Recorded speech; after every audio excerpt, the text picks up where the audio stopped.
ತನಿಖೆ ಆಗ್ತಾ ಇದೆ. ನೀವೆಲ್ಲ ಇಲ್ಲೇ ಇದ್ದೀರಿ. ತನಿಖೆ ಆಗ್ತಾ ಇದೆ.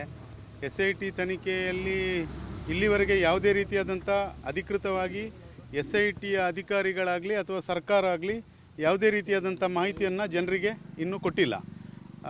ಒಂದನೇದಾಗಿ. ಎರಡನೇದಾಗಿ SIT ಇಲ್ಲಿವರೆಗೂ ಕೂಡ ತನ್ನ ಏನು ಕಾರ್ಯಾಚರಣೆ ನಡೀತಾ ಇದೆ ಅದನ್ನು ಬಹಳ ಗುಪ್ತವಾಗಿ ಮಾಡ್ಕೊಂಡು ಹೋಗ್ತಾ ಇದೆ. ಈಗ ನಮ್ಮ ಜನರಲ್ಲಿ ಅಂದರೆ ಸ್ಥಳೀಯವಾಗಿ ನಮಗೆ ಒಂದು ಆತಂಕದ ಪರಿಸ್ಥಿತಿ. ಯಾಕಂತ ಹೇಳಿದ್ರೆ SITಯಲ್ಲಿ ಏನು ವಿಚಾರಣೆ ಎದುರಿಸುತ್ತಿರುವಂಥ ಒಬ್ಬ ವ್ಯಕ್ತಿ ಒಂದು ವಿಡಿಯೋ ಮಾಡಿಬಿಡ್ತಾನೆ. ಒಂದು 2-3 ಚಾನೆಲ್ಗಳಲ್ಲಿ, ಯೂಟ್ಯೂಬ್ ಚಾನೆಲ್ಗಳಲ್ಲಿ ಅದು ಪ್ರಸಾರ ಆಗುತ್ತೆ. ನಂತರ ಮೇನ್ ಸ್ಟ್ರೀಮ್ಗಳಲ್ಲೂ ಕೂಡ ಅದು ಪ್ರಸಾರ ಆಗ್ತದೆ. ನಾನಿಷ್ಟು ಬುರುಡೆಗಳನ್ನು ನೋಡಿದೆ, ಅಷ್ಟು ಬುರುಡೆಗಳನ್ನು ನೋಡಿದೆ ಅಂತ.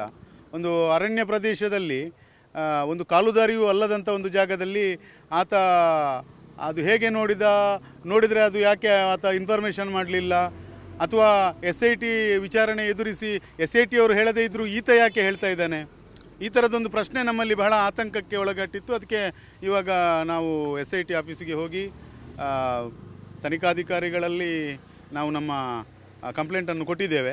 ಅದನ್ನು ಸ್ವೀಕಾರ ಮಾಡಿದ್ದಾರೆ.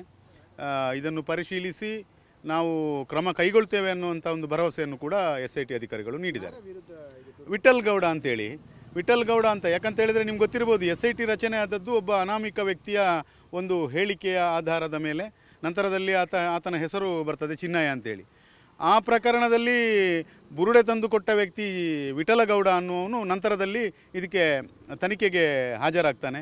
ಆತನ ತನಿಖೆ ಆಗ್ತಾ ಇರುವ ಸಂದರ್ಭದಲ್ಲಿ ಆತ ತನಿಖೆ ಮುಗಿಸಿ ಹೊರಗೆ ಬಂದು ಒಂದು ವಿಡಿಯೋ ಮಾಡಿಬಿಡ್ತಾನೆ.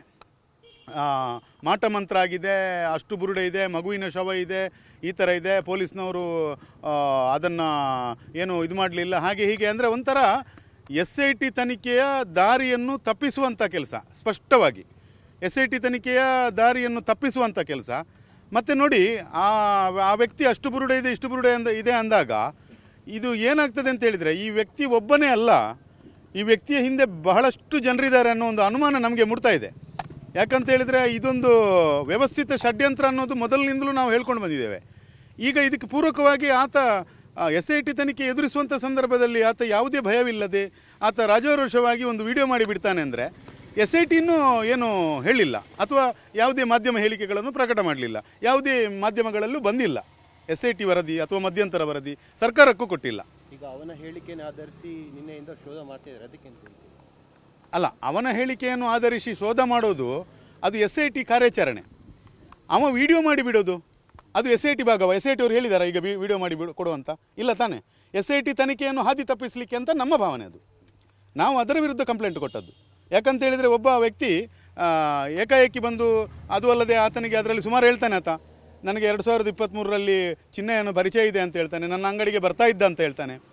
ಇದೆಲ್ಲ ನೋಡುವಾಗ ನಮಗೇನಾಗ್ತದೆ ಅಂತ ಹೇಳಿದರೆ, ಅವನ ಹಿಂದುಗಡೆಯಿಂದ ಬಹಳಷ್ಟು ದೊಡ್ಡ ದೊಡ್ಡ ವ್ಯಕ್ತಿಗಳು ಯಾರೋ ಸೇರಿಕೊಂಡು ಒಂದು ವ್ಯವಸ್ಥಿತವಾಗಿ ಷಡ್ಯಂತ್ರವನ್ನು ಮಾಡಿದ್ದಾರೆ.